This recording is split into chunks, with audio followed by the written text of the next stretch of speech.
So this is a short video on how to calculate out molar masses. Okay, so to calculate out molar masses, you'll need a periodic table, and if you really would like a pocket-sized periodic table to take with you, you can pick them up from the office in the first floor. Otherwise, you'll also need a calculator, and you can use either the periodic table in your course pack, or also there's also should be an icon for the rest of the lecture prep to take you through how to calculate out molar masses. So molar mass, okay, is the sum of the atomic masses of each atom in the ratio in that they appear in the particular molecule that you're calculating out the molar mass for.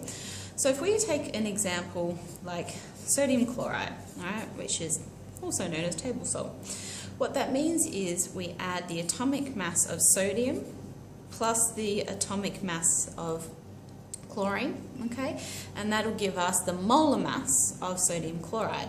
So if we have a look, all right, the molar mass, the atomic mass, sorry, of sodium is 22.99, and the atomic mass of chlorine, okay, is 35.45.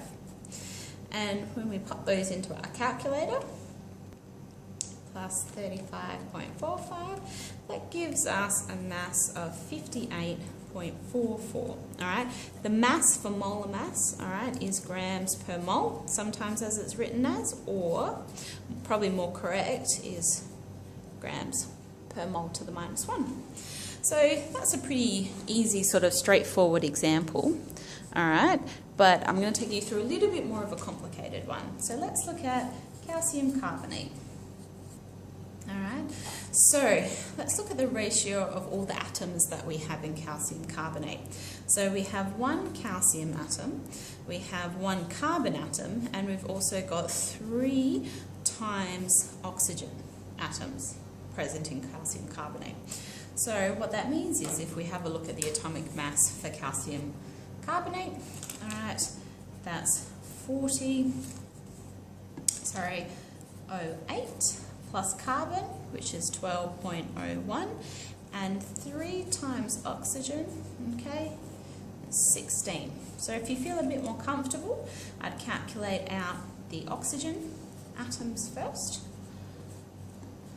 And 3 times 16 is 48. So we add them to the rest, and that becomes 40.08 plus 12.01 plus 48. And that gives us a mass, okay, a molar mass of 100.09, okay, grams per mole. Now, when we have a look at significant figures, and if this is something you're uncomfortable with, or you're not really sure what I mean when I talk about significant figures, talk to your tutor, all right, or have a look in a textbook. So when we're talking about significant figures, we're looking at how many figures that we had in the compound, in this case the atomic masses that we were calculating out. And we had 4 significant figures, so our answer should actually be to 4 significant figures, and at the moment is to 5.